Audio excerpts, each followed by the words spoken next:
patut bersyukur karena Indonesia, negeri yang kita cintai ini, kaya akan spesies flora dan fauna yang tersebar dari Sabang sampai Merauke. Negeri ini diberkahi iklim tropis dan dilewati oleh garis khatulistiwa sehingga mendukung keanekaragaman hayati Nusantara. Kita sebagai generasi penerus bangsa sudah selayaknya mengenal ragam tumbuhan endemik yang ada di Indonesia ini. Seperti kata pepatah, tak kenal maka tak sayang. Kalau bukan kita yang menyayangi tumbuh-tumbuhan di negeri sendiri, siapa lagi? Nah, dalam video ini kita akan mengenal 7 tumbuhan endemik asal Indonesia yang langka dan unik-unik. Yuk langsung aja disimak ya guys!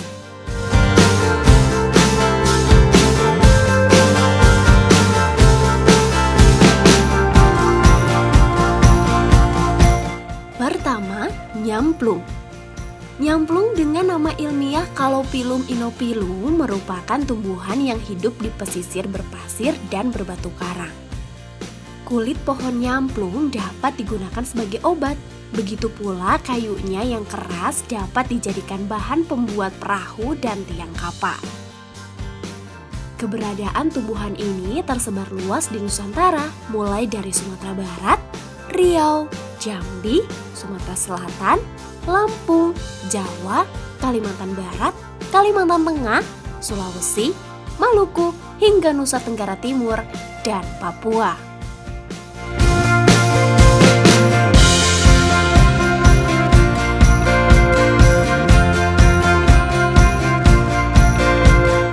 Kedua, Edelweiss Jawa. Edelweiss Jawa dengan nama ilmiah Anaphalis javanica disebut juga bunga senduro merupakan tumbuhan endemik zona alpina atau montana di berbagai pegunungan tinggi Indonesia. Beberapa tempat terbaik untuk melihat Edelweiss yakni di Tegal Alun Gunung Papandayan, alun-alun Surya Kencana Gunung Gede, alun-alun Mandalawangi Gunung Pangrango, dan Pelawangan Sembalun di Gunung Rinjani. Sayangnya, di Taman Nasional Bromo Tengger Semeru, tumbuhan ini dinyatakan punah karena kerap dipetik dan dibawa turun dari gunung oleh para pendaki. Sayang ya.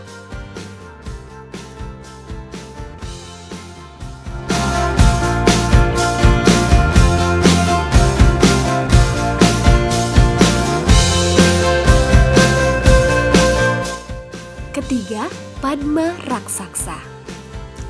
Padma raksasa atau bernama latin Rafflesia arnoldi merupakan tumbuhan parasit obligat yang terkenal karena memiliki bunga berukuran sangat besar.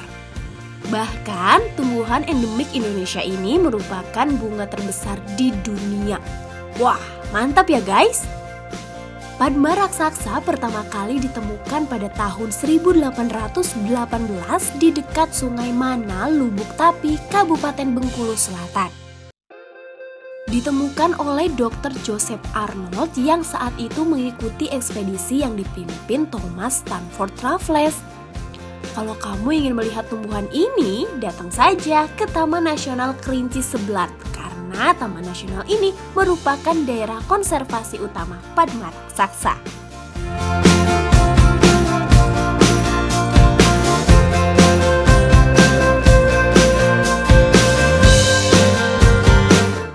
Keempat, kayu hitam Sulawesi. Seperti namanya, kayu yang berwarna hitam ini merupakan tumbuhan endemik Indonesia yang berasal dari Pulau Sulawesi. Kayu hitam Sulawesi dengan nama ilmiah Diospyros celebica ini merupakan sejenis pohon penghasil kayu mahal dari suku Ebony-ebonian atau Ebenaceae.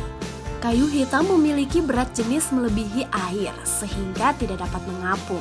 Kayu hitam Sulawesi kerap digunakan sebagai bahan untuk membuat mebel mahal, ukir-ukiran, patung, alat musik seperti gitar dan piano, tongkat, dan kotak perhiasan. Kini, kayu hitam Sulawesi telah ditetapkan oleh IUCN dengan status rentan atau vulnerable. Wah, meski kita jaga rame-rame nih guys, agar tidak punah.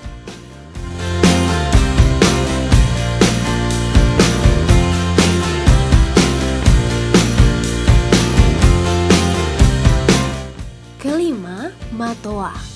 Matoa dengan nama ilmiah Pometia pinnata merupakan tanaman buah khas Papua dengan tinggi rata-rata mencapai 18 meter dan berdiameter 100 cm. Penyebarannya juga tersebar pada wilayah Sulawesi, Maluku, dan Papua. Di Papua dikenal dua jenis matoa, yakni matoa kelapa dan matoa papeda. Matoa kelapa biasanya berwarna hijau dan tekstur daging buahnya kenyal dan kering.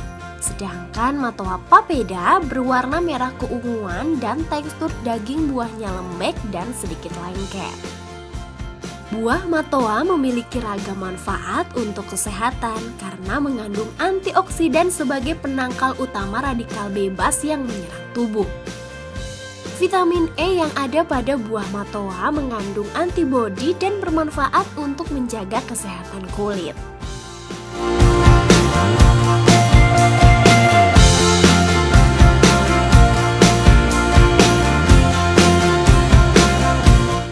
Keenam, rumbia.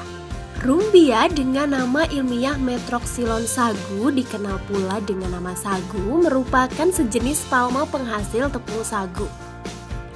Tanaman endemik asal Indonesia ini dikenal pula dengan nama kirai di Sunda, ambulung kersulu di Jawa, dan lapia di Ambon. Pati yang terdapat dalam empulur sagu kerap digunakan sebagai makanan pokok pada beberapa daerah di Indonesia seperti Maluku, Papua, Riau, dan Sulawesi. Selain memiliki kandungan karbohidrat yang tinggi, pati sagu mengandung sekitar 27% amilosa dan 73% amilopektin. Sagu juga kerap diolah menjadi bubur sagu mutiara, kue kering, mie, biskuit, dan kerupuk.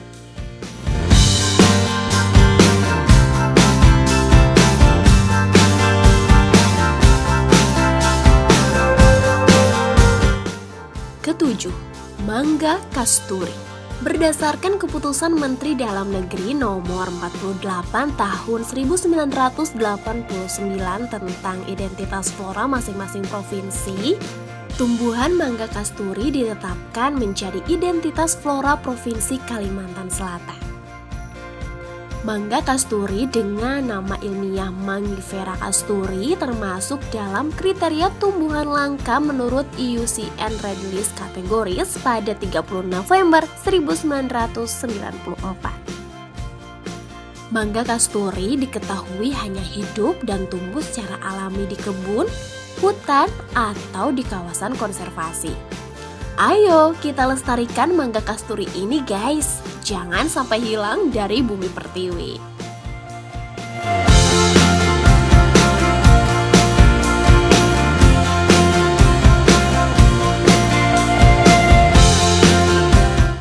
Nah, itulah 7 tumbuhan endemik asal Indonesia yang kerap digunakan dan dimanfaatkan oleh masyarakat di sekitarnya. Hanya saja beberapa jenis tumbuhan memang telah terancam punah. Untuk itu, kita perlu menjaga keberadaan habitat dan kelestariannya agar dapat terus dibudidayakan.